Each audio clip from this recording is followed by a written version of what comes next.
하나님께서 오늘 우리에게 주시는 말씀입니다. 히브리서 5장 11절로 6장 2절까지의 말씀입니다. 다 함께 그 자리에서 일어나셔서 하나님의 말씀 히브리서 5장 11절부터 6장 2절까지 한 절씩 교독하겠습니다. 제가 먼저 11절 읽습니다. 멜기세덱에 관하여는 우리가 할 말이 많으나 너희가 듣는 것이 둔함으로 설명하기 어려우니라. 때가 오래되었으므로 너희가 마땅히 선생이 되었을 터인데 너희가 다시 하나님의 말씀의 초보에 대하여 누구에게서 가르침을 받아야 할 처지이니 단단한 음식은 못 먹고 젖이나 먹어야 할 자가 되었도다. 이는 젖을 먹는 자마다 어린 아이니 의의 말씀을 경험하지 못한 자요. 단단한 음식은 장성한 자의 것이니 그들은 지각을 사용함으로 연단을 받아 선악을 분별하는 자들이니라. 그러므로 우리가 그리스도의 도의 초보를 버리고 죽은 행실을 회개함과 하나님께 대한 신앙과 세례들과 안수와 죽은 자의 부활과 영원한 심판에 관한 교훈의 털을 다시 닦지 말고 완전한 대로 나아갈지니라. 아멘. 자리에 앉으시겠습니다. 지난 한 주도 하나님 말씀 붙들고 승리하신 줄로 믿습니다. 주변에 사랑하는 성도님들과 이렇게 선포하며 격려하기를 원합니다. 당신은 말씀의 사람입니다.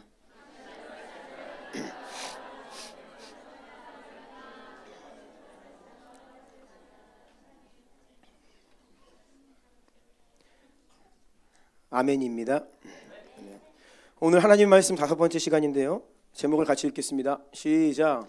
더 깊고 놀라운 말씀의 능력을 경험하지 않고서는 결코 성장할 수 없습니다. 아멘. 이러한 제목으로 하나님의 말씀을 전하겠습니다. 하나님께서는요. 아멘. 네. 예. 우렁차게. 네, 좋습니다. 살아있다는 증거죠. 하나님께서는 저와 우리의 믿음이 자라가기를 원하십니다. 우리가 영적으로 성장하기를 원하십니다. 믿음의 성장이란 우리의 믿음이 더 큰 믿음 되는 겁니다. 저는 기도할 때에 하나님 제게 큰 믿음을 주십시오. 하나님 제게 위대한 믿음을 주십시오.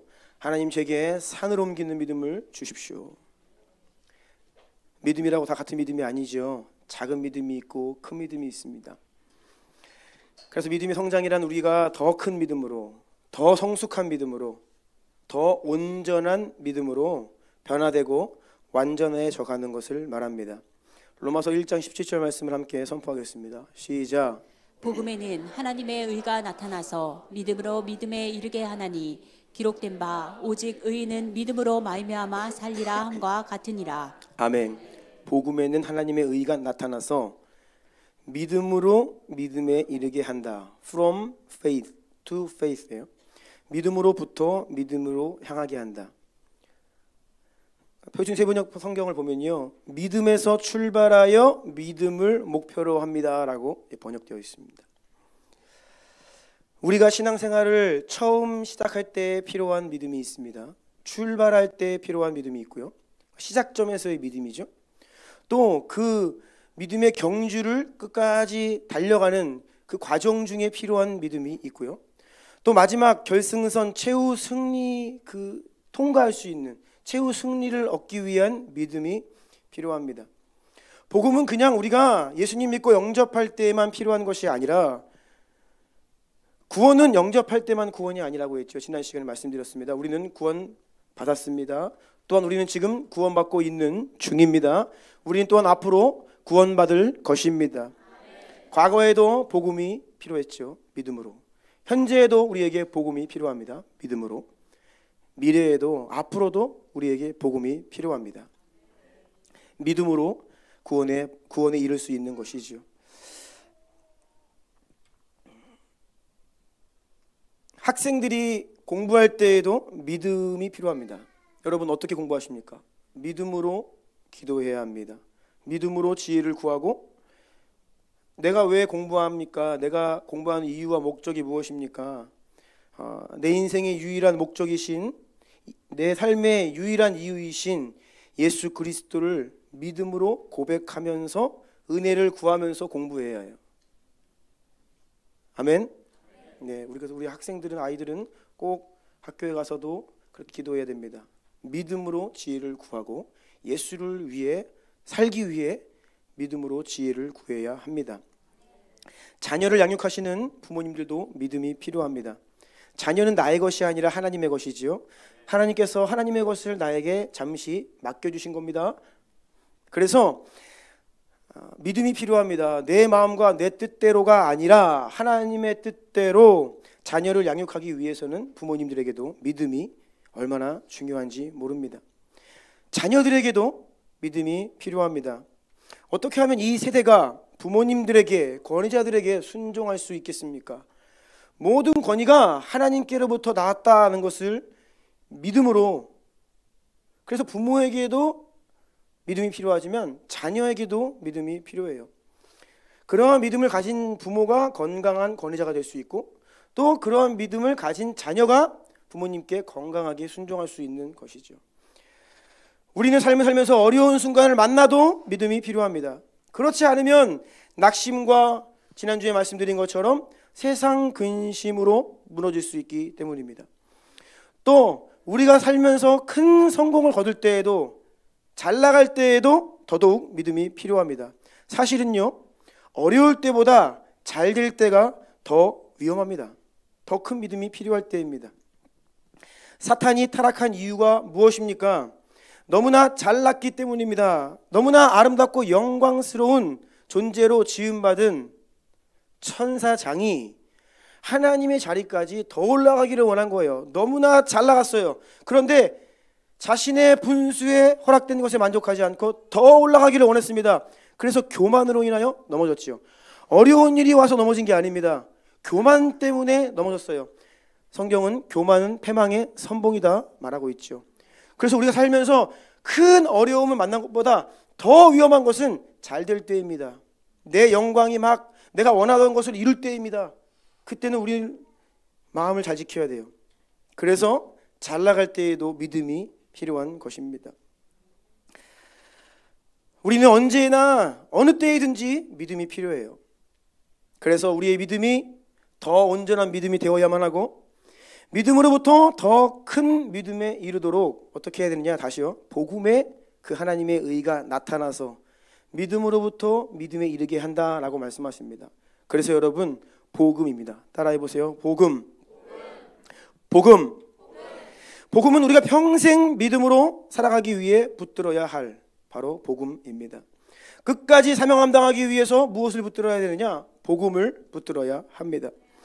주님 오시는 그날까지 끝까지 우리가 사모하며 듣고 아멘하고 붙들고 또 증거해야만 하는 것이 바로 복음인 줄로 믿습니다. 그 복음이 바로 우리를 믿음 준다는 거예요. 자, 로마서 10장 17절도 함께 읽습니다. 시작.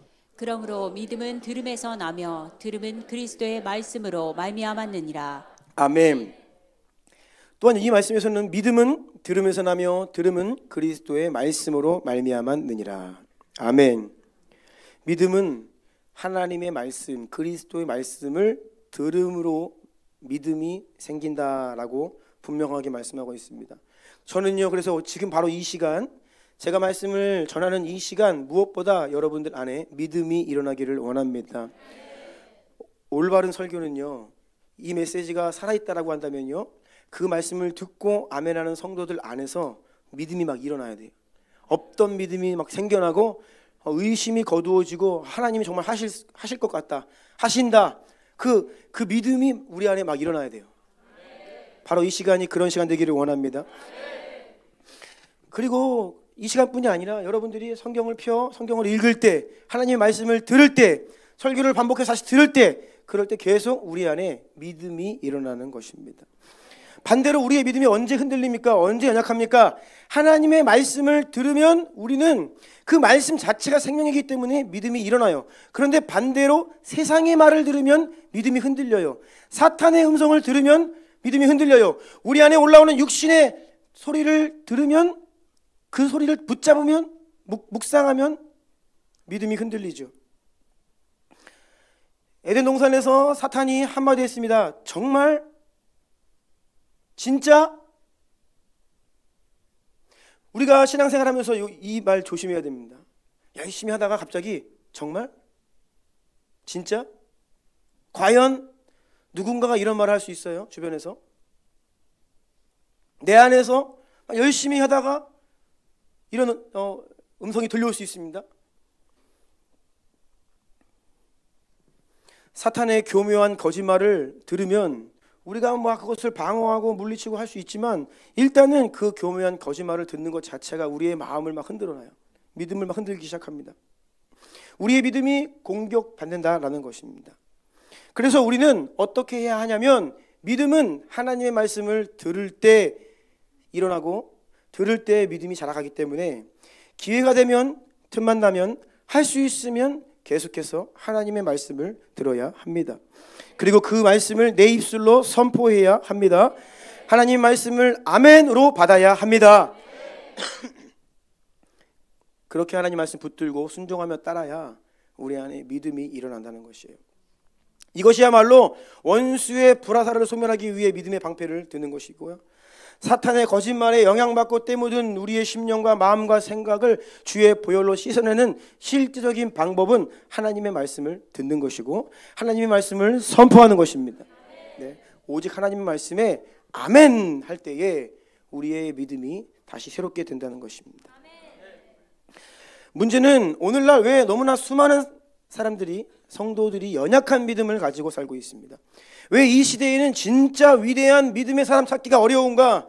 다른 것이 아닙니다. 하나님 말씀에 별로 관심이 없기 때문입니다. 하나님 말씀에 귀를 기울이지 않기 때문입니다. 하나님 말씀에 시간을 들이지 않기 때문입니다. 다른 것에 정신이 팔려 있어요.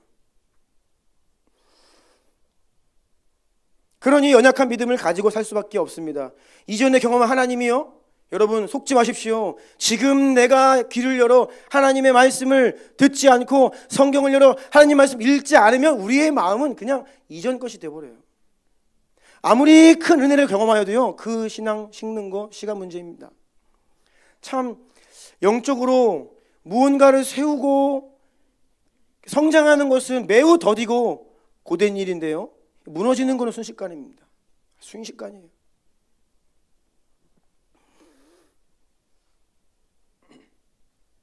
계속 여러분들께 말씀드리는 우리가 하나님 말씀을 매일매일 읽어야 한다, 전혀 지나친 말이 아니죠. 너무나 부족하지요. 하나님 말씀을 계속해서 들어야 합니다. 지나친 말이 아니죠. 하나님 말씀에 계속해서 반응해야 됩니다. 결코 지나친 말이 아닙니다. 그런데 오늘날 이 세대가 또한 현대 교회 분위기가 하나님 말씀에 별로 관심을 갖지 않기 때문에 우리가 조금 유별나 보이는 것이지, 제 기준에서는요, 우리는 아직 멀었어요. 초대교회 비교하면요, 사도들의 말씀의 그 가르침과 권위 안에 놀라운 이 초대교회 때와 지금 비교하면요, 우리는요 너무나 생각이 다른 데가 있어요. 우리의 관심은요, 우리의 마음은요 사실 너무나 세상을 향해 있어요. 오늘 본문인 히브리서의 배경에 대해서 잠시 설명을 드리겠습니다. 히브리서의 저자가 누구인지, 또 히브리서는 누구에게 쓴 것인지. 이 서신서잖아요. 발신자가 있고 수신자가 있어요. 쓰는 사람이 있고 받는 사람이 있는데, 히브리서는 다른 서신서들과 다르게 명확하게 누가 썼는지, 누구를 향해 쓰는 것인지가 그 본문 안에 기록되어 있지 않습니다. 다른 서신들은요 대부분 명확합니다. 나 바울은 친필로 너희에게 쓴다, 이렇게. 나 하나님의 종 사도 베드로는 이렇게 이야기를 해요. 요한이 그리스도의 종 요한이 받은 계시라, 이렇게 누가 썼는지, 7교회에게 누가 받는지 쓰는지가 명확하게 기록되어 있는데, 히브리서는 그렇지 않습니다. 그 성경 본문 안에는 정보가 실려 있지 않아요. 다만 내용의 전체적인 정황을 보니까 이 말씀은 아마도 유대인 그리스도인, 그러니까 이방인들 말고 유대인으로서 예수님을 믿는 자들을 대상으로 쓴 것이라고 추측을 합니다. 그래서 히브리인들에게 썼다 해서 히브리서라고 하는 제목이 나중에 붙은 거예요. 원래 제목은 아닙니다. 성경의 제목들이 다 후대에 붙여진 것입니다. 원래는 그 본문만 있어요. 제목은 후대에 붙여진 것이죠. 히브리서라고 하는 제목도 그러한 추정을 가지고 붙여진 이름입니다. 그래서 알렉산드리아의 교부였던 이 오리겐, 뭐라고 이야기했냐면, 누가 실제로 히브리서를 썼는지는 하나님만 아신다, 이런 말을 했어요. 성경 스스로가, 히브리서 본문 스스로가 누가 썼는지에 대해서 밝히지 않기 때문입니다. 여러분, 이럴 때에 성경 자체가 말하고 있지 않은 내용에 대해서, 그래서 우리가 누가 히브리서를 기록했는가 궁금하시죠? 네. 궁금 안 할 수도 있어요. 네. 근데 궁금하세요? 과거에 제가 이렇게 어떤 분의 설교를 듣는데 그분이 히브리서를 사도 바울이 썼대요. 그 무슨 얘기예요, 그게? 성경에 그렇게 기록되어 있지 않습니다. 본인의 생각이죠. 성경에 없는 내용을 이야기하면 안 되죠. 히브리서는 누가 썼는지 모릅니다. 그런데 그 후보군들 중에 사도 바울이 쓰지 않았을까라고 하는 추정도 있지만 여러 가지 이유로 사도 바울은 아닐 것이다 라고 하는 의견이 훨씬 많아요. 그러니까 우리가 성경을 이렇게 읽고 대할 때에 우리가 조심해야 되는, 열심을 내야 되는 부분이 있고 경계해야 되는 부분이 있어요. 신학을 한다라고 했을 때 크게 두 가지 신학의 그 흐름이 있습니다. 한 가지 신학은 성경 본문 안에서 성경 말씀을 더 잘 이해하기 위한 신학이 있어요. 저는 이 신학을 매우 좋아합니다. 성경 신학이죠. 하나님 말씀 자체를 하나님의 말씀으로 믿고 그 말씀을 잘 이해하기 위해서 성경 안에서 막 씨름하는 그 신학이 있어요. 그런데 또 한 가지의 신학이 있는데 이 신학은 성경 바깥에서 성경을 비판하는 신학이에요. 그래서 과연 성경에서 이렇게 이야기하는데 이게 맞을까? 성경에는 이렇게 기록되어 있는데 이것이 당시 역사 정황으로 볼 때 이것이 진짜 역사적 사실일까? 라고 하면서 성경을, 하나님의 말씀을 믿지 않고 성경 이외의 것들 가지고 막 성경을 맞네 틀리네 막 이렇게 하는 신학이 있어요. 이런 이 후자의 신학이 오늘날 문제가 되는 자유주의 신학, 퀴어 신학 이런 것들이 다 이 후자에 속합니다. 성경 본문 안에서 결론 내지 않고 자꾸 성경 바깥의 것들로 자신들의 가설과 추측들을 가지고 성경 말씀을 막 이렇게 해석하려고 하는 시도예요. 잘못되었죠. 우리가 성경 말씀을 읽다가 질문이 생긴다 그러면 여러분 성경 안에서 해결을 해야 됩니다. 그리고 만약 우리가 성경 안에서 그 답을 찾을 수 없다면 어떻게 해야 되느냐? 따라해 보세요. 모른다. 네. 모른다를 잘할 수 있어야 돼요.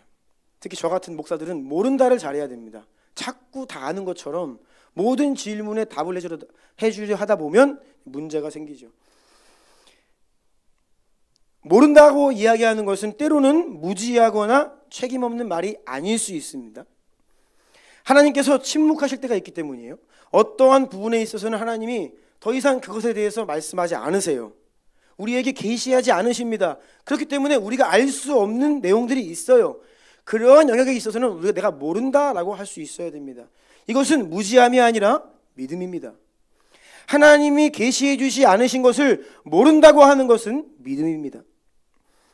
마틴 로이드 존스 목사님이 이런 말씀을 하셨어요. 믿음이란 오직 성경에 있는 내용만을 만족하기로 매우 신중하게 결심하고 더 이상 의문을 제기하지 않는 것입니다. 그러니까 하나님이 알려주시는 것까지만 믿음으로 아멘하여 취하고 하나님이 말씀하지 않으시는 것에 있어서는 더 이상의 의문을 제기하지 않는 것이다 라고 했어요. 그래서 하나님이 우리에게 계시하고자 하시는 것, 원하시는 것 성경에 기록하셨죠. 성경에 기록되어 있지 않는 것이라면 나는 그것을 알지 못해도 만족합니다 라는 고백이 믿음의 사람이 할 수 있는 고백이라는 겁니다. 그래서 우리가 모를 때에는 두 가지 경우가 있어요. 전자, 첫 번째는 모를 때 정말 무지한 거예요. 하나님은 성경을 통해 우리에게 너무나 명확하게 말씀하셨는데 우리가 성경을 안 읽어서 관심이 없어서 모를 수 있습니다. 이런 경우라면 회개해야 됩니다. 그리고 성경을 열심히 묵상하고 읽고 연구하고 공부해야 합니다. 하지만 때로는 하나님께서 그것에 대해서 명확하게 말씀하지 않으시기 때문에 모르는 경우가 있죠. 이때에는 우리 호기심과 궁금증을 내려놓아야 합니다. 우리는 그 부분에서 멈춰야 합니다. 하나님께서 우리에게 알려주고자 하시는 것 이상을 알기 원하는 것은 믿음이 아닙니다. 오히려 믿음이 없는 것입니다. 하나님은 아들아, 딸아, 그만하면 족하다. 거기까지만 알면 된다 라고 말씀하시는데 우리가 아니요, 저는 이것만으로는 안 되겠습니다. 조금 더 알아야 갈 수 있겠어요. 조금 더 말씀해 주셔야 믿음이 생길 것 같아요 라고 이야기하는 것과 같이요, 믿음이 없는 것이죠. 하나님께서 우리가 인생을 살면 참 우리가 많은 것을 궁금해하고 알기를 원하는데 알려주지 않는 것들이 있습니다. 여러분의 인생이 그래요. 우리가 언제 하나님의 부르심을 받을지 아무도 모릅니다. 하나님이 왜 안 알려주실까요? 미리 알려주시면 행복할까요? 하나님은 우리를 위해서 때로는 말씀하지 않으시는 게 있어요. 우리를 위해서, 우리의 믿음을 위해서 이 부분은 알려하지 말아라 하는 것이 있습니다. 만약에 제가 어떤 사람인지 제 아내가 결혼 전에 다 미리 알았으면요, 결혼을 했을까요? 네. 했기를 바랍니다만, 바라지만 너무나 먼저 다 알아버렸으면요, 뭐 쉽지 않았겠죠. 네.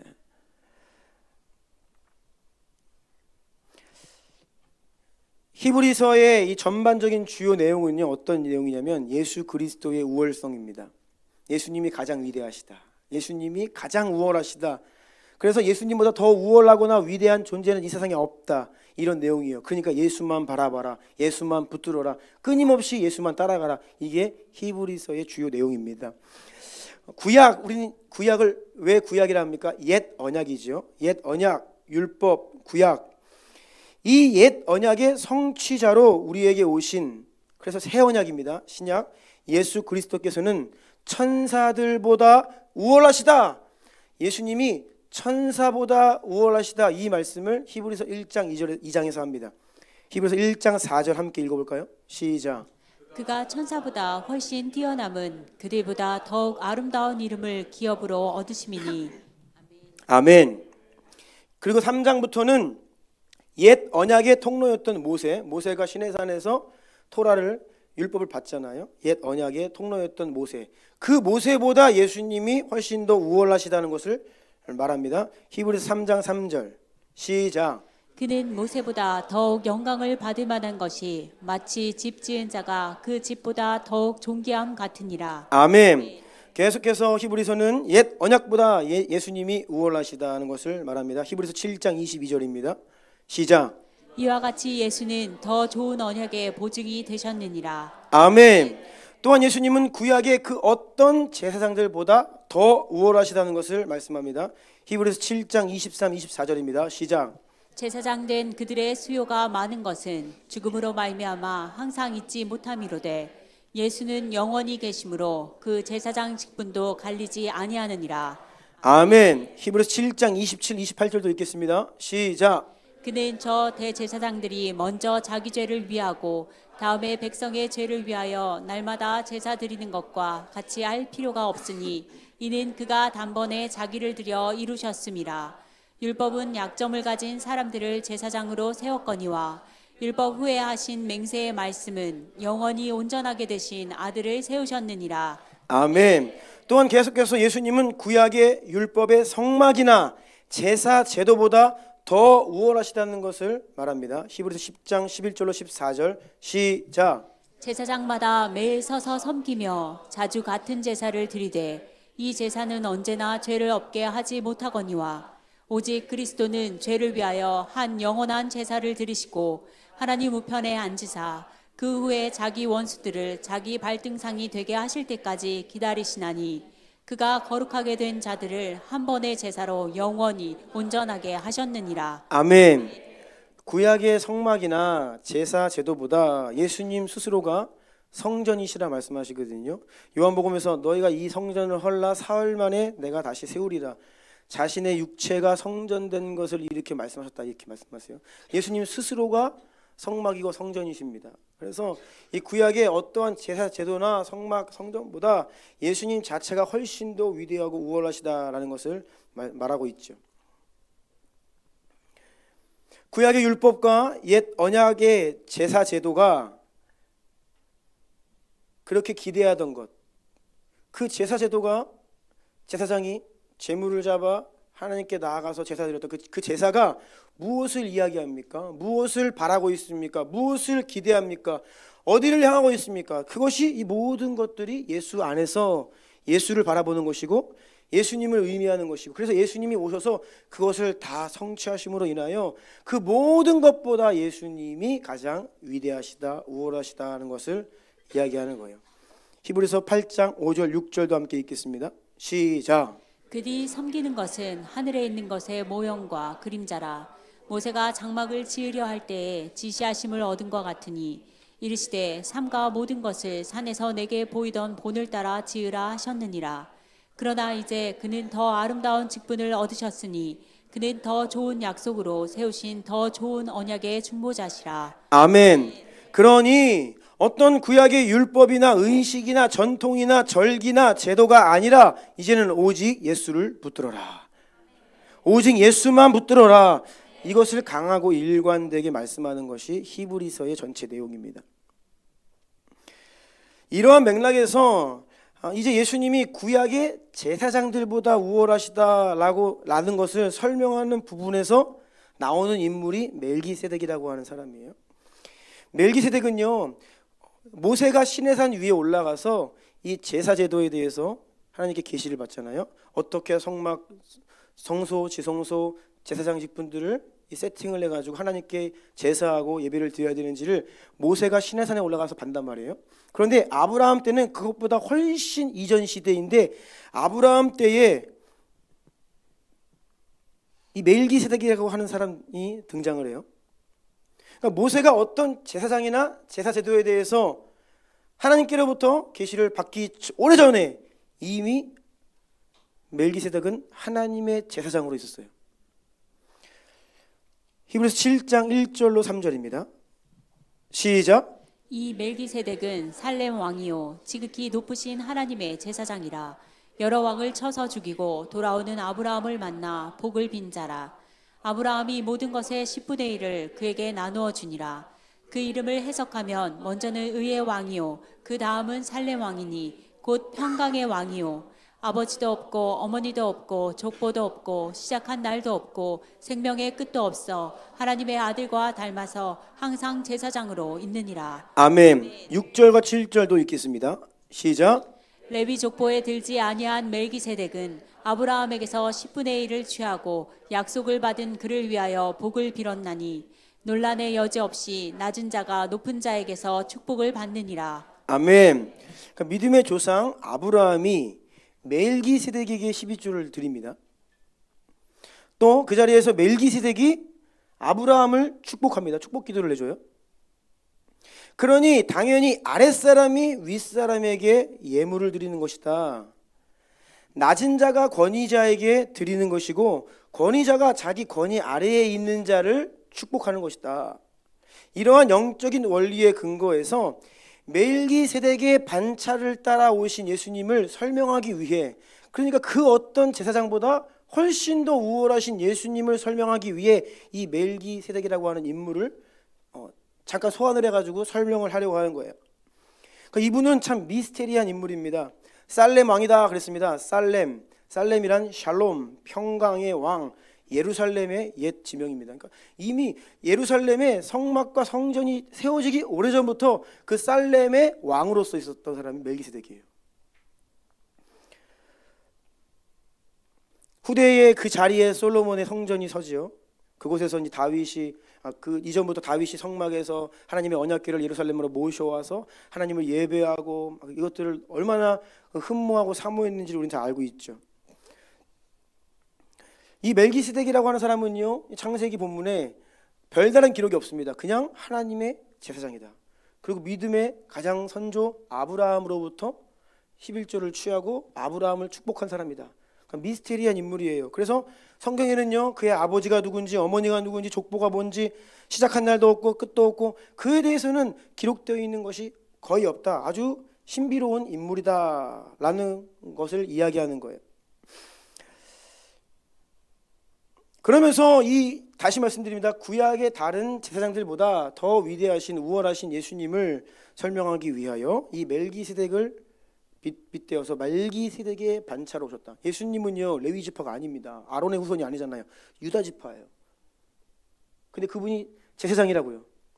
그러니까 어떤 그런 지파나 제도에 속해 있는 종속되어 있는 제사장이 아니라 훨씬 더 우월하신 영원한 제사장이라는 것을 말씀하기 위해서 이 멜기세덱을 이야기하는 거예요.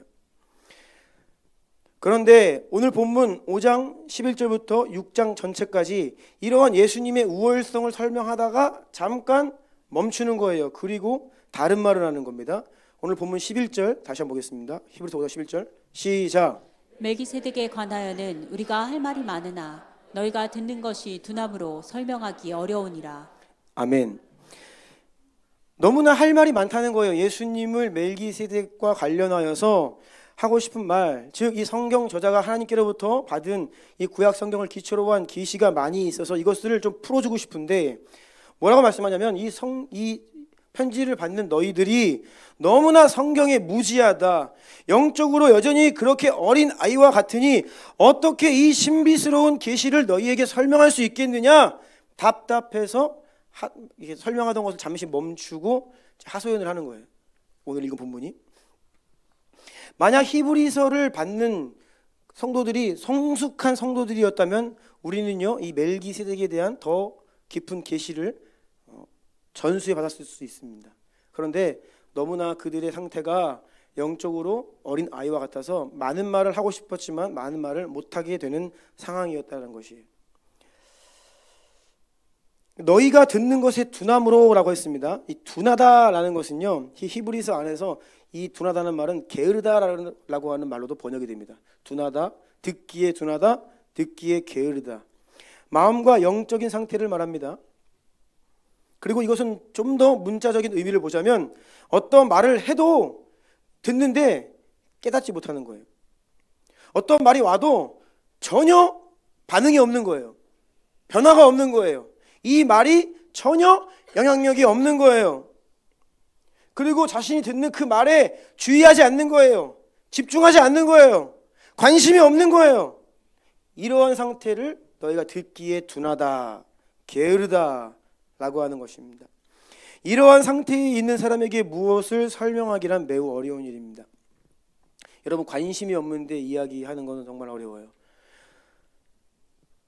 복음에 관심 없는 사람들에게 복음 전하는 거 너무 어려운 일이잖아요. 그렇죠? 그리고 우리가 예배를 드리고요, 이렇게 설교를 한다고 해도요, 다 같은 회중이 아닙니다.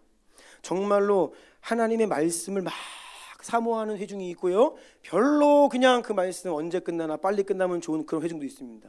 그러면요, 별로 관심 없는 회중한테 상대로 말씀 전하는 거는요, 너무나 어려운 일입니다.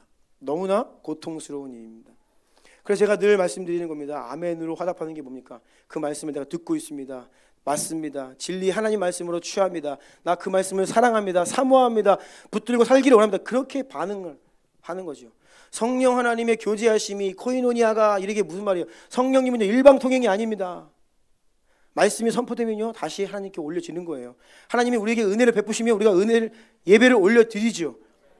이전도 마찬가지예요. 말씀이 선언할 때 여러분들이 그것을 아멘으로 화답하시는 거예요. 계속해서 이 말씀이 사모하는 심령들에게 떨어지면요, 그냥 머물러 있지 않고요, 반응이 일어난다는 거예요.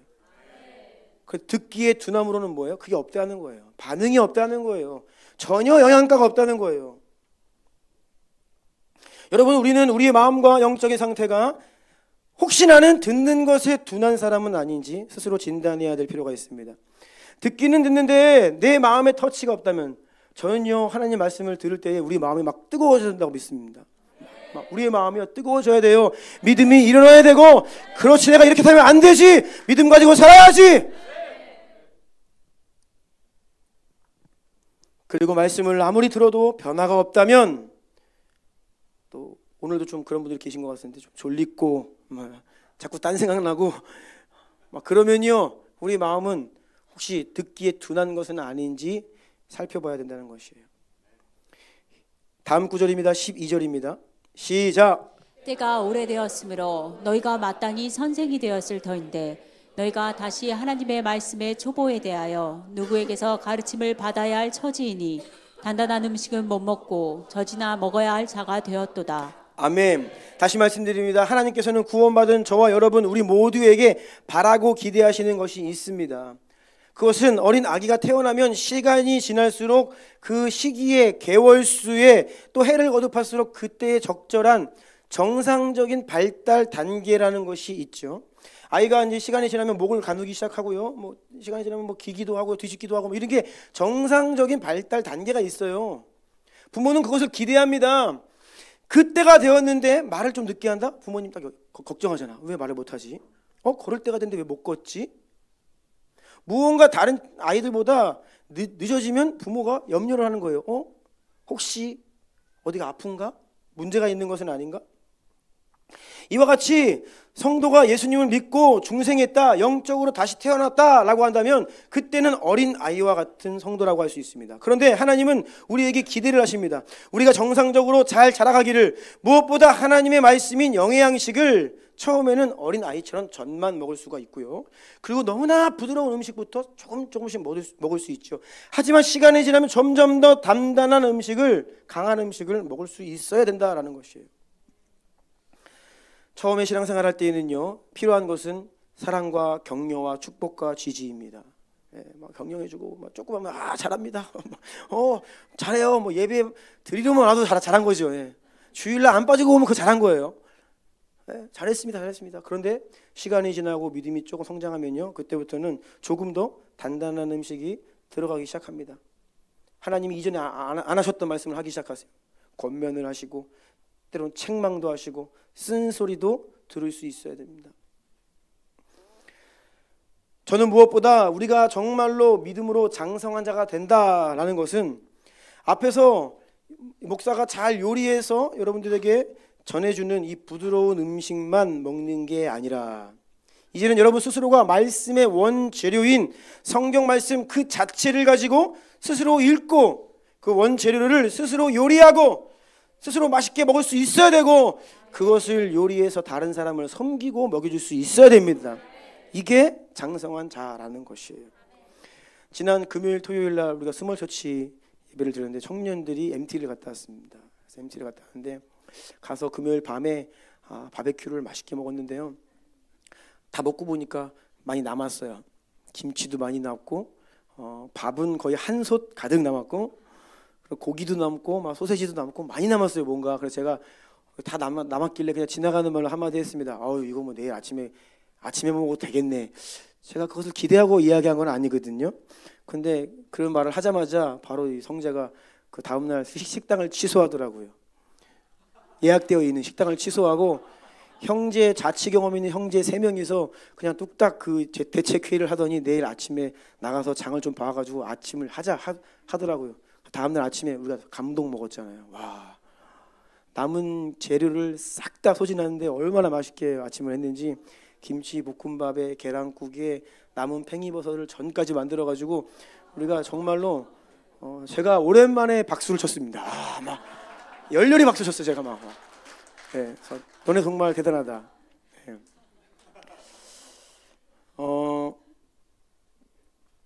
영의 양식에 있어서는 모르지만 육의 양식에 있어서는 이 정도는 돼야죠. 딱 뭐 남아있는 재료 딱 보고서 뭐가 필요하다, 뭐가 부족하다 보충해가지고 뚝딱 만들어서 많은 사람들의 마음을 시원케 하고 먹일 수 있는 거죠. 이게 영적으로 그렇게 할 수 있어야 된다는 거예요. 그런데 여전히 어머니가 해주시는 밥만 먹고 방만 축내고, 저처럼 스스로 못 해먹고 그냥 해주는 것만 먹고 안 해주면 굶고 이런 사람이 있어요. 회개하십시오. 그러면 이거는 어린 아이인 거예요. 영의 양식을 떠다 먹여주면 그때 겨우 먹는 사람이 있어요. 그것도 막 부드럽게 겨우겨우 먹는 분이 있고요. 또 이렇게 맛있게 차려주면 또 맛있게 드시는 분도 계십니다. 그런데 정말 스스로가 성경을, 영의 양식을 열어 스스로 그 말씀을 잘 먹고 또 다른 사람에게 그 영의 양식을 먹이는 이러한 장성한 자는 너무나 드물다는 거예요. 12절 말씀 다시 한번 읽겠습니다. 시작. 때가 오래되었으므로 너희가 마땅히 선생이 되었을 터인데 너희가 다시 하나님의 말씀의 초보에 대하여 누구에게서 가르침을 받아야 할 처지이니 단단한 음식은 못 먹고 젖이나 먹어야 할 자가 되었도다. 아멘. 여러분, 말씀의 선생이다라고 하는 것은 말씀으로 사람을 살릴 수 있는 사람을 얘기합니다. 말씀으로 사람을 가르칠 수 있고 말씀으로 사람을 생명의 길로 인도할 수 있는 사람을 이야기해요. 때가 오래되었으므로. 여러분, 말씀의 선생이 되기 위해 얼마나 오랜 시간이 필요합니까? 한번 생각해 보세요. 태어나서 한 번도 예수님 들어본 적 없고 교회 온 적 없고 처음 교회 와서 복음 처음 듣고 예수님 믿었어요. 그때부터 이 말씀의 선생이 되기 위하여 얼마만큼의 시간이 필요합니까? 얼만큼의 시간이 필요하다고 생각하십니까? 제가 우리 주남교회를 개척하기 이전에 교회에서 사역을 12월 마지막 날까지 마무리하고 3월 첫 주에 개척을 했습니다. 2달의 시간이 있었어요. 그래서 그동안 사역을 하느라 많은 교회들을 다녀보지 못해서 평소에 이렇게 유명한 교회들 있잖아요. 그런 교회들을 한 주씩 가서 예배 드려보고 그러면 좋겠다 해서 이런 교회 이번 주에는 여기 이게 한번 이렇게 생각을 했어요. 그러다가 이제 지인의 소개로 영등포의 이 지하에 있는 탈북인 교회를 방문하게 되었습니다. 우리 교회가 작은 금액이지만 개척 때부터 지금까지 10년 넘게 매달 후원하고 있는 열방빛 선교회, 황금종 교회, 탈북인들을 중심으로 된 교회인데요. 그 교회에 금요일 날 가서 예배 드리고 제가 정말로 너무나 놀랐어요. 그리고 은혜를 너무 많이 받았습니다. 예배 시간을 앞두고 일찍 갔습니다. 한 40분 일찍 갔어요. 그 교회는 그 예배 시간 시작 30분 전부터 말씀 암송을 시작합니다. 전교인이 한 300구절 이상을 암송합니다. 저같이 방문객들을 위해서는 A4 용지에 기록되어 있는 말씀을 주고 읽으라고 하고요. 이제 그것을 한 30분 정도 그냥 계속 말씀을 암송해. 성경에 기록되어 있는 핵심 구절들만 이렇게 기록되어 있습니다. 놀라운 것은요, 제 옆에 있는 초등학생들이 그거 눈 감고 그냥 다 외우고 있어요. 그렇게 30분 은혜 받기 위해 예열을 하는 거예요. 준비 과정이에요. 그게 예배를 시작하는데 정말로 말 그대로 철야를 하더라고요. 정말로 그 지하에서 꽉꽉 그냥 빌라요, 빌라.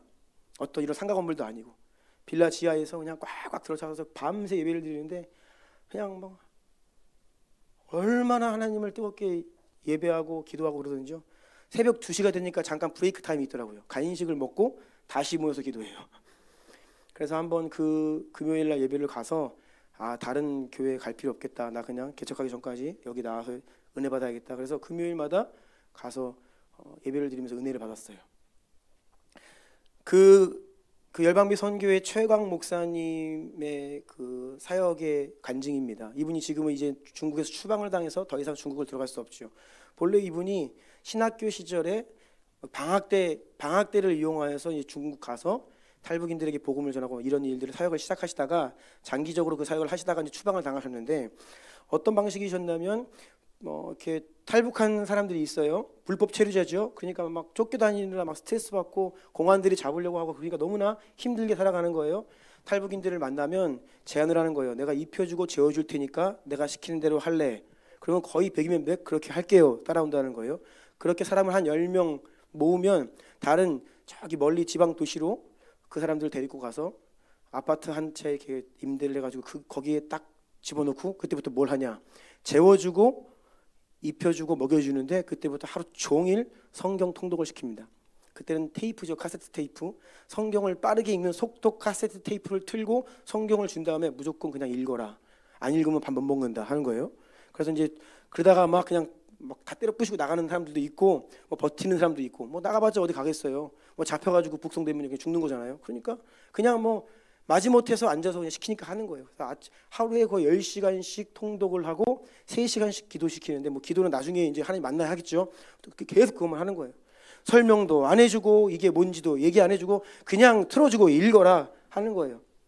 그렇게 해서 10개월 정도 하면 신약을 100독을 하고 구약을 한 20쪽 30독을 하고 1000구절을 암송을 합니다. 단 10개월 만에 당시에 총신대 총장이셨던 김의환 박사님이 방문하셔가지고 제자가 사역을 하니까 이제 그 제자들을 보려고 와서 10개월 훈련된 태어나서 난생 처음 예수님 이름 듣고 복음 듣고 딱 10개월 그렇게 훈련받은 사람이 설교하는 것 보고 한국에 있는 어지간한 목사만큼 설교한다. 이게 그 10개월 훈련받은 분들의 모습이에요.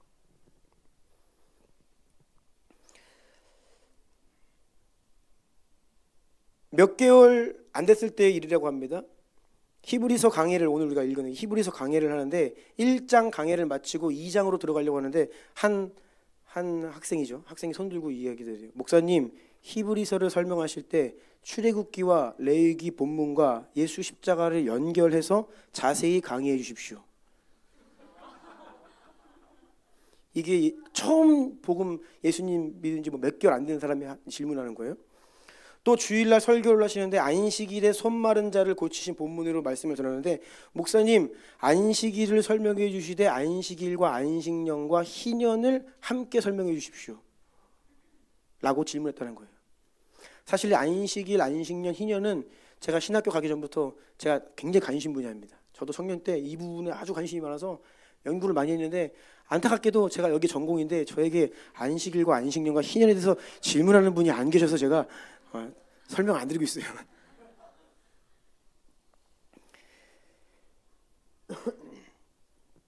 그렇게 해서 사람 만드는데 10개월밖에 안 걸린다는 거예요.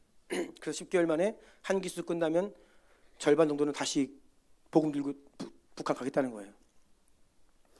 그래서 지금 한 37명 정도의 선교자가 이미 나왔고요. 나머지 분들은 또 그렇게 유리방황하는 탈북인들 모아서 자기가 한 거 그대로 그냥 테이프 틀고 성경 나눠주고 읽어라 통독하는 거예요. 10개월 만에도요. 하루 종일 성경 통독하면 완전 사람이 사역자로 바뀐다는 거예요. 놀랍게. 우리는 그것이 이해 안 되죠. 어떻게 설명 안 해주는데 깨닫지? 그냥 하나님 말씀만 주야로 그냥 읽고 통독하면요. 듣고 읽고 하면요. 그 말씀 자체가 능력이 있기 때문에 막 놀랍도록 하나님 말씀을 깨닫고 놀랍도록 성령께서 임하시고요. 그래서 막 그냥 불바다가 돼가지고 막 예수를 위해 죽겠다라고 하면서 나간다는 거예요.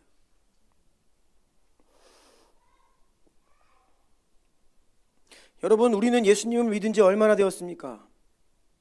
때가 오래되지는 않았습니까? 그렇다면 마땅히 선생이 되어 하나님의 말씀을 전하고 가르치는 자가 되어 있어야 할 터인데 라고 하나님이 우리에게 말씀하고 계신 것 같습니다. 평생 교회를 다녀도 하나님의 말씀의 깊이를 더해가지 못하고 복음을 전하지 못하고 복음을 왜 못 전하느냐? 안전해서 못 전하죠. 복음을 안전하니까 못 전하는 겁니다. 전하면 전할 수 있게 됩니다. 또 복음을 전하지 않기 때문에 말씀에 대한 사모함과 열망이 없는 겁니다. 베드로전서 3장 15절 함께 읽습니다. 시작.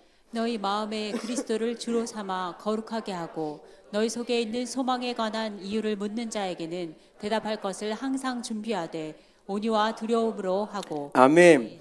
그리스도를 주님으로 삼아 거룩하게 살면요 반드시 주변에서 묻게 돼 있죠. 너는 왜 그렇게 사냐? 왜 그렇게 미련하게 사냐? 뭐가 좋다고 맨날 그렇게 교회 가서 살고 있냐? 예수가 도대체 뭐길래? 질문을 한다는 거예요. 예수님을 주님으로 삼아 거룩하게 살면 반드시 물어보게 돼 있다는 거예요. 그러면 그 소망에 관한 이유를 묻는 자들에게 대답할 것을 준비해라라고 말씀하시죠. 내 생각 썰풀라는 게 아니라 하나님의 말씀을 가지고 그런 질문을 하는 자에게 대답할 준비를 항상 해라라고 말씀하시는데 우리는 과연 준비가 되어 있느냐 하는 것이죠. 만약에 여러분 눈앞에서 누군가가 죽어가고 있어요. 숨이 막 넘어갑니다. 5분의 시간이 주어졌습니다. 여러분 그 영혼 살려낼 수 있겠습니까? 하나님 말씀으로 살려낼 수 있겠습니까? 한 번도 예수님을 모르고 산 인생입니다. 5분 주어졌다. 살릴 수 있겠습니까? 우리는 준비가 되어 있나요?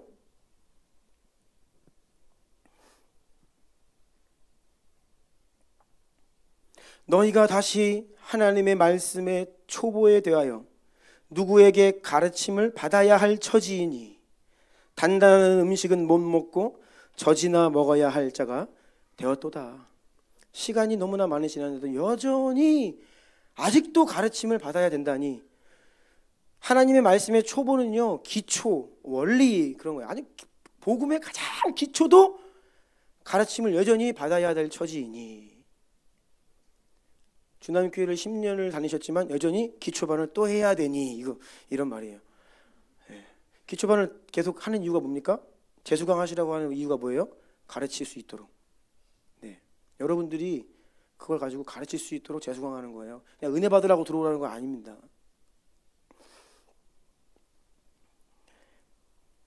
이게 무슨 말씀인지 다음 구절에 조금 더 자세하게 나와 있습니다. 5장 13절 시작. 이는 젖을 먹는 자마다 어린아이니 의의 말씀을 경험하지 못한 자요. 아멘. 젖을 먹는 영적인 어린 아이들은 어떤 자들이냐면 의의 말씀을 경험하지 못한 자다. 말씀의 능력을, 말씀의 실제를 경험하지 못했다라는 것입니다. 경험하지 못했다.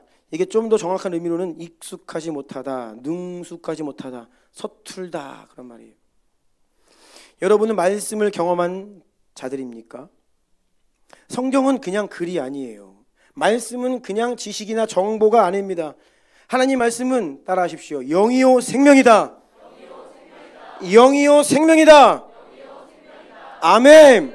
그래서 이 하나님의 말씀이 우리에게 오면 능력으로 살아 역사하는 하나님의 말씀이심을 믿으시기 바랍니다. 네.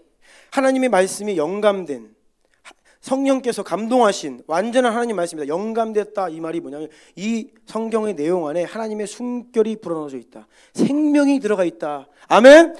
그래서 이 말씀은요 우리가 그냥 글이 아니에요. 인포메이션이 아닙니다. 이 말씀을 듣고 이 말씀을 대할 때에는 생명이 우리 안에 들어오는 거예요. 내가 살아나는 것입니다.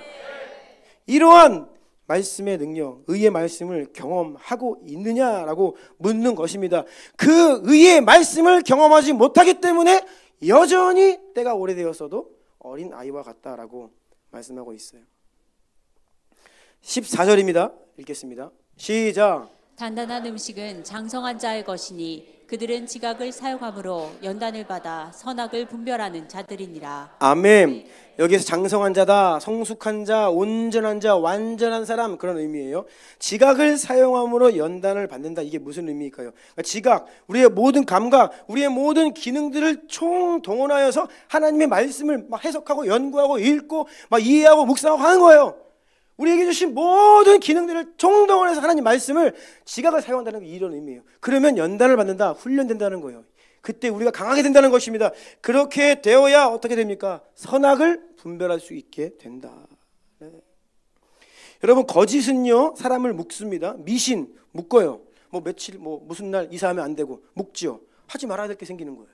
근데 믿음의 사람들은요 그냥 아무 때나 하면 돼요. 제일 싼 날 하세요. 네. 네. 왜 굳이 그 비싼 날 가가지고 하냐고. 왜? 미신, 거짓에 속으니까. 속으면 묶이는 거예요. 어디 가지 마야 돼. 뭐 하면 안 돼. 거짓말은요 사람을 묶어요. 반대로 진리는 우리를 자유케 합니다. 여러분 우리가 시대를 분별해야지, 시대를 분별하지 않으면 매어 살아요. 왜 세상의 종로로 삽니까? 왜 세상이 이리 가면 왜 같이 끌려갑니까?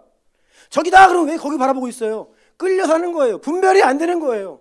종속되어 사는 거예요. 매이는 거예요. 묶이는 것입니다.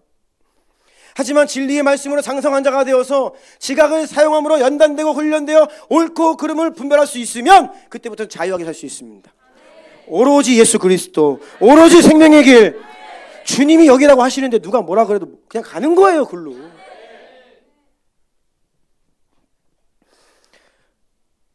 그런데 우리가 이 분별력이 연약하기 때문에 생각이 복잡해지는 것입니다. 고민이 많은 거예요. 때마다 일마다 무슨 일만 벌어지면 갈팡질팡 이래야 되나 저래야 되나, 이 사람은 이렇게 얘기하고 저 사람 저렇게 얘기하고, 무엇이 옳고 그른지, 무엇이 맞는지, 어떻게 해야 하는지 여러분 그냥 세상의 논리로 살아가서는 안 되겠습니다. 히브리서 4장 12절 힘차게 선포합니다. 시작. 하나님의 말씀은 살아있고 활력이 있어 좌우의 날선 어떤 검보다도 예리하여 혼과 영과 및 관절과 골수를 찔러 쪼개기까지 하며 또 마음의 생각과 뜻을 판단하나니. 아멘. 마음의 생각과 뜻을 판단하나니. 아멘. 우리 마음의 어떤 생각과 뜻을 판단하고 어떤 사람들의 말과 가르침이 올바른지 그른지 판단할 수 있게 된다는 것이에요. 하나님의 말씀이 살아있고 활력이 있어 역사하기 때문인 줄로 믿습니다. 그래서 여러분 우리가 어디에서 무엇을 하시든지 여러분이 어떤 선택을 하십니까? 어떤 결정을 하십니까? 믿음을 가지고 확신을 가지고 할 수 있어야 됩니다. 마음에 조금의 거리낌이라도 있는데 해요? 성경은 그것을 죄라고 얘기합니다. 우리가 그냥 뭘 할 때에 진리를 근거로 하여서 확신을 가지고 그냥 하는 거예요. 믿음으로 확신을 가지고 해야지 그렇지 않은 건 다 죄다. 이러면 안 되는데 그냥 해요. 죄입니다. 우리가 정말 하나님은요 똑부러진 자들로 우리를 부르셨어요. 똑부러진 자, 애매모호한 사람들이 아닙니다. 냉철하게 정확하게 분별하고 바른 길이 어디인지를 분별하고 믿음과 확신으로 그 길로 걸어가야 될 줄로 믿습니다. 네. 이사야 30장 21절입니다. 시작. 너희가 오른쪽으로 치우치든지 왼쪽으로 치우치든지 내 뒤에서 말소리가 내 귀에 들려 이르기를 이것이 바른 길이니 너희는 이리로 가라 할 것이며. 아멘. 우리가 예수님의 보혈 선포 기도만 하다 보면 이 말씀 인용한 내용이 나오죠. 내 뒤에서 말소리가 내 귀에 이르기를 이것이 바른 길이니 너희 이리로 가라. 어디로 가야 될지 음성이 들린다 이건데 이건 신비주의적으로 해석하면 안 됩니다. 이거는 그냥 우리가 막 갈팡질팡할 때 주님이 여기다 오른쪽이다 turn right 이거 아닙니다. 이거는 새 언약에 대한 약속이에요. 약속. 새 언약은 무엇이냐면 하나님의 말씀을 우리 마음에 새겨주시겠다. 성령께서 우리 안에 오셔서 그 말씀을 지켜 행하도록 하신다. 그러한 약속의 근거에서 말씀하시는 거예요. 하나님 말씀 우리 안에 두시고 그 말씀대로 순종하며 따라갈 수 있도록 성령의 감동과 음성이 들려온다는 것이죠. 예레미야 31장 33절 시작. 그러나 그날 후에 내가 이스라엘 집과 맺을 언약은 이러하니 곧 내가 나의 법을 그들의 속에 두며 그들의 마음에 기록하여 나는 그들의 하나님이 되고 그들은 내 백성이 될 것이라. 여호와의 말씀이니라. 아멘. 하나님의 법을 우리 안에 두고 우리 마음에 그 하나님 말씀을 새길 것이다. 이거는 자동으로 안 됩니다. 이 길을 새로운 언약의 문을 열어놓으셨지 누가 해야 되냐? 내가 해야 돼요. 열렬히 사모함으로 내 마음에 하나님의 말씀을 새기고 내가 그것을 먹어야 돼요. 내 안에 계속 아멘으로 취해야 돼요. 들어야 돼요. 아멘. 그래야 내 안에 기록되는 것이죠. 에스겔 36장 26, 27절입니다. 시작. 또 새 영을 너희 속에 두고 새 마음을 너희에게 주되 너희 육신에서 굳은 마음을 제거하고 부드러운 마음을 줄 것이며 또 내 영을 너희 속에 두어 너희로 내 율례를 행하게 하리니 너희가 내 규례를 지켜 행할지라. 아멘. 성령을 우리 안에 두신 이유는 너희로 내 율례를 행하게 하리니 하나님의 말씀을 가지고 그것을 지켜 행할 수 있도록 성령께서 우리에게 오신 겁니다. 아멘.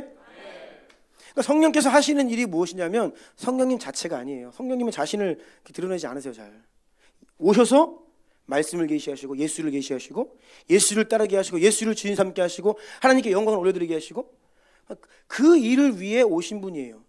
그러니까 우리가 계속 뭐 성령님 아무리 해도 정작 그분이 오신 이유 뭐예요? 예수님을 따르겠습니다. 하나님의 말씀을 순복하겠습니다. 여기에 관심을 둘 때 성령께서 역사하신다는 거죠.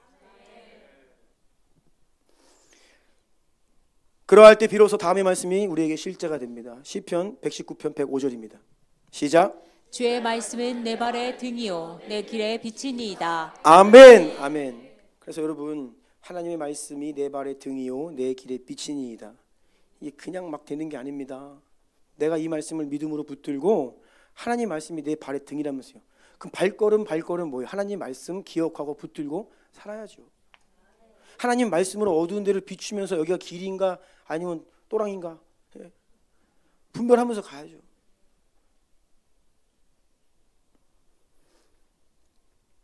그래서 교회 역사 속에서요 성령 하나님에 대한 정의 가운데 성령님은 늘 말씀과 함께라고 하는 그 프레이즈가 있어요. 성령은 늘 말씀과 함께. 네. 말씀을 가까이 하지 않고 성령님을 추구한다? 신비주의로 가죠. 욕심일 수 있습니다.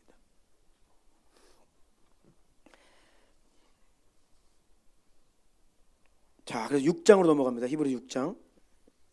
시간이 많이 되었기 때문에 빨리 마무리하겠습니다. 6장 자 1절 2절 다시 읽습니다. 시작. 그러므로 우리가 그리스도의 도의 초보를 버리고 죽은 행실을 회개함과 하나님께 대한 신앙과 세례들과 안수와 죽은 자의 부활과 영원한 심판에 관한 교훈의 털을 다시 닦지 말고 완전한 대로 나아갈지니라. 아멘. 그러므로 어떻게 해야 되느냐? 이 히브리서 6장 1절 2절은요. 끊어읽기를 잘해야 됩니다. 이게 끊어읽기를 하지 않으면 이게 무슨 말인지 도무지 몰라요. 어떻게 끊어야 되냐면 자 보세요. 그러므로 우리가 그리스도 도의 초보를 버리고 끊으세요. 이게 무슨 말이냐?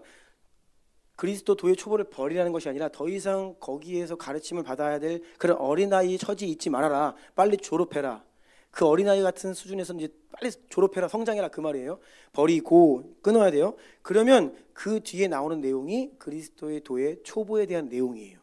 그게 죽은 행실을 회개함, 하나님께 대한 신앙, 2절, 세례들, 안수, 죽은 자들의 부활과 영원한 심판. 이 6개가 그리스도도에 대한 초보예요. 이거의 6개에 대한 교훈의 털을 다시 닦지 말아라. 이거는 완전 기초다. 이거는 누구도 뭐 흔들릴 수 없는 완전 기초 중의 기초다. 이거는 견고히 하고 그 다음에 어떻게 해요? 여기서 끊고 완전한 대로 성장해라, 자라가라, 그 의미입니다. 아멘. 시간이 지나는데 아직도 회개, 하나님 살아계신지, 영원한 심판이 우리를 기다리고 있는데 준비를 안 하고, 왜 아직도 어린 아이에 머무느냐? 왜 아직도 그리스도도의 초보에 머물러 있느냐? 너희가 마땅히 선생이 되어 있어야 할 터인데 아직도 젖이나 먹을 수밖에 없는 어린 아이와 같다니 마음이 아프다. 그리고 나서 이제 6장 4절부터는 무슨 말씀이 나오냐면 배교에 대해서 경고를 합니다. 그렇게 오랜 시간 동안에 자라지 못하고 여전히 그리스도의 초보에 머물면서 그냥 젖이나 먹는 그런 상태에 그렇게 머물고 머물렁 거리다가 믿음을 떠난다, 그런 말씀을 하는 거예요. 그리고 히브리서 10장 38, 39절 읽습니다. 시작. 나의 의인은 믿음으로 말미암아 살리라. 또한 뒤로 물러가면 내 마음이 그를 기뻐하지 아니하리라 하셨느니라. 우리는 뒤로 물러가 멸망할 자가 아니요 오직 영혼을 구원함에 이르는 믿음을 가진 자니라. 아멘. 나의 의인은 믿음으로 말미암아 살리라. 이게 무슨 의미냐면 38절 또 해주세요. 나의 의인은 믿음으로 말미암아 살리라. 뭐냐면 전진이다. 계속 전진이다. 힘차게 앞을 향해 나아가라. 성장해라. 이전 것에 머무르지 마라. 계속해서 나아가라. 결승선을 향해, 부르심의 사명을 향해 전진해라. 뛰어가라. 뒤로 물러가면 내 마음이 그를 기뻐하지 않는다. 39절. 우리는 뒤로 물러가면 어떻게 돼요? 멸망한다. 그렇게 계속 어린 아이의 일이 머물러 있고 어물쩡 거리고 성장하지 못하고 돌파 못하면 그거 생명의 길이 아니야 라고 말씀해 주고 계시는 거예요. 여러분의 믿음은 자라가고 있습니까? 영적으로 성장하고 있습니까?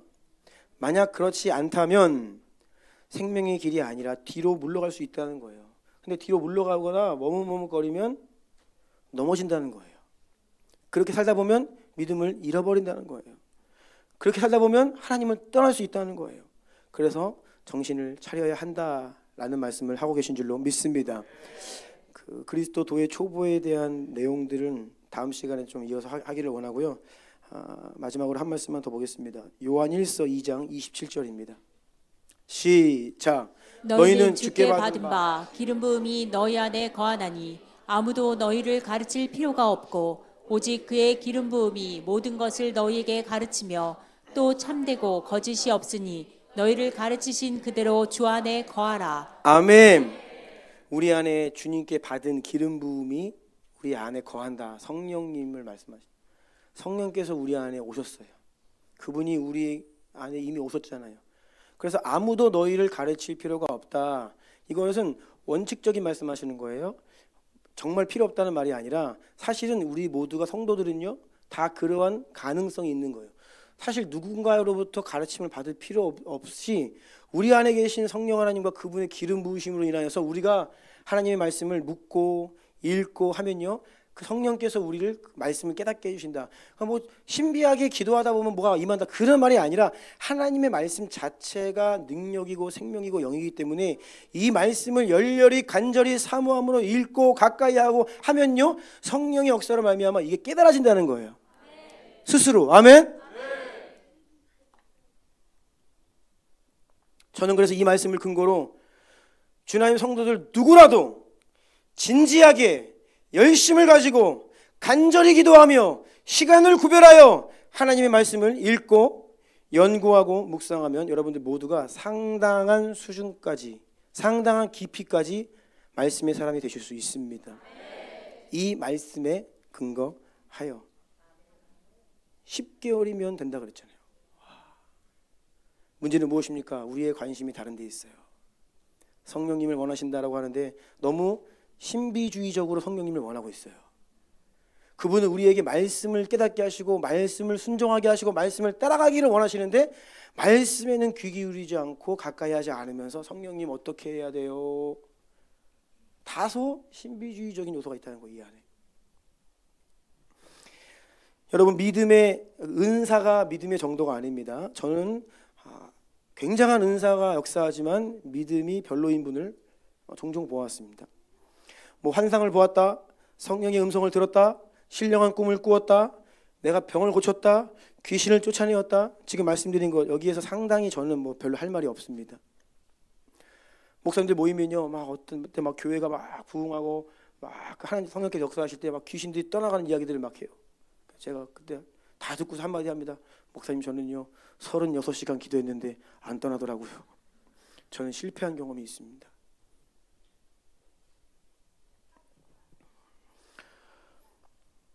여러분, 환상을 보면 믿음이 좋은 건가요?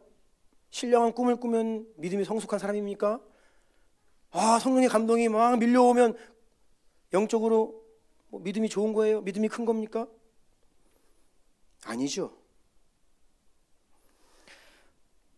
심지어는요, 하나님 말씀에 대한 지식도 믿음의 정도가 아닙니다. 그냥 지식이 머물면요. 하나님의 말씀을 내가 얼마나 갈망하는가, 하나님의 말씀을 내가 얼마나 사모하는가, 그 말씀의 능력을 얼마나 맛보아 아는가, 그 말씀의 능력을 얼마나 경험하며 살고 있는가, 그 능력을 힘입어 순종하여 예수를 따르는가, 이것이 믿음의 정도입니다. 아멘. 그러니까 말씀까지예요, 여러분. 우리의 믿음은요. 믿음의 내용이 무엇입니까? 확실한 지식을 향한 굳건한 신뢰라고 했죠. 하나님 말씀이 없으면 믿음도 없어요. 믿음은 들으면서 나며 들음은 그리스도의 말씀으로 말미암는 것이에요. 그래서 여러분, 하나님 말씀이 가장 본질이고 가장 기초입니다. 성경 말씀이 스스로가 말씀합니다. 영원한 것은 하나님 말씀입니다. 모든 것은요 흔들려요. 여러분, 우리가 이 예배, 이거 우리 스타일의 예배입니다. 완전한 게 아니, 절대적인 게 아닙니다. 상황 조금 바뀌면 이런 예배 못 드려요. 이게 믿음의 정도가 아닙니다. 막 우리가 막 하는 그 기도, 이게 믿음의 정도가 아닙니다. 그건 어떻게 보면 스타일. 2024년을 살아가는 주나임 교회가 이 시대에서 우리가 취하고 있는 어떤 방식일 뿐이지, 그런 방식은 있다가도 없어지고 바뀔 수도 있어요. 무엇이 영원하고 무엇이 본질입니까? 유일하게 하나님의 말씀이에요. 그래서 예배 드리면 은혜 많이 받는 분 계세요. 막 이렇게 막 모던한 예배를 드리면 은혜 많이 받는 분 계십니다. 그런데 그거 좋지요. 예배 은혜 받아야죠. 그런데 거기에 의존하고 있으면 그 믿음은, 그런 예배를 떠나면 믿음이 꺾여요. 다른 스타일의 예배를 드리면 은혜를 못 받아요. 유일하게 하나님의 말씀만이 영원합니다. 시대가 바뀌고 상황이 바뀌고 어려움이 와도 우리를 지탱시킬 수 있는 것은 하나님의 말씀인 줄로 믿습니다. 반석 위에 굳건히 선, 뭐예요? 말씀을 듣고 붙들고 행하는 자, 하나님의 말씀입니다. 예배팀 나와주시겠어요?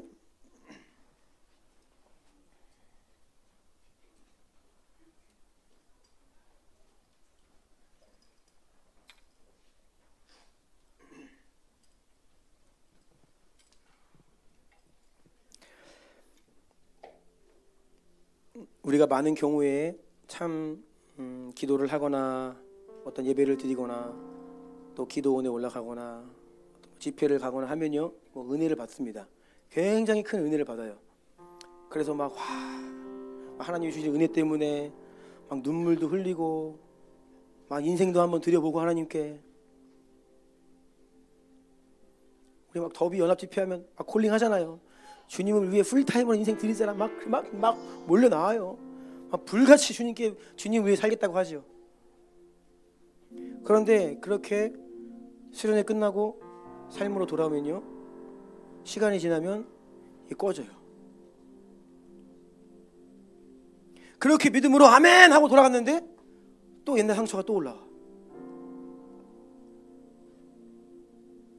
그렇게 회개하고 끊어버렸는데 또 다시 죄를 져요.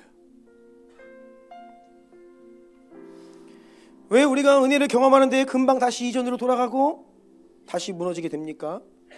여러분, 이유는 한 가지입니다. 말씀이 없기 때문이에요. 말씀, 진리의 말씀, 그 기초 위에 서 있지 않은 것들은, 그 진리의 말씀 위에 세워져 있지 않은 것들은 상황이 바뀌고 시간이 지나면 흔들리고 무너집니다. 그런데 그 말씀 위에 세워진 인생, 그 말씀 붙드는 그 영역은요, 흔들리지 않아요. 왜냐하면 하나님 말씀은 영이고 생명이고 변함없고 영원하기 때문입니다. 더러운 귀신을 내어쫓습니다. 그런데 그 집이 청소가 되고 수리가 되었다 그랬어요. 그런데 어떻게 합니까? 7 귀신을, 더 더러운 악한 귀신을 몰고 들어와요. 청소하는 데만 그치면 안 되죠. 예수님의 십자가 은혜로 우리가 용서받습니다. 은혜를 구합니다. 주님 치유해 주십시오. 주님 마음을 또 치유해 주십니다. 막 감사의 눈물 흘려요. 그런데 그러고 돌아가 살면요, 또다시 반복돼요. 어떻게 해야 돼요? 결코 흔들리지 않는 생명의 말씀으로 그 빈 공간을 채워야 돼요. 그리고 끊임없이 그 말씀 붙들고 선포하며 살아야 되고요. 그 말씀을 들으면 들을수록 믿음이 일어납니다. 그런데 이전의 방식으로 가서 사는 거예요, 다시. 그러면 또 다시 이전의 상태가 돼버리죠. 여러분, 내가 경험하고 내 안에 역사하며 내가 지금 누리고 또 내가 지금 전파하고 있는 말씀만큼 여러분의 믿음입니다. 정말로 성장하기를 원한다면 지금보다 더 깊고 놀라운 말씀의 능력을 경험하지 않고서는 결코 성장할 수 없습니다. 하나님은 바로 이 시간에도 여러분의 그 모습, 여러분의 믿음의 분량, 거기에 만족하지 않으시고 더 큰 믿음을 가지라 말씀하시고요, 그 자리를 털고 일어나서 더 온전한 믿음으로 나아가라 말씀하세요. 믿음에서 믿음으로, 이전의 믿음에서 더 큰 믿음으로, 이전의 연약한 믿음에서 이제는 더 온전한 믿음으로, 어린 아이의 믿음에서 장성한 자의 믿음으로 우리가 자라가고 성장하고 돌파하기를 원하십니다.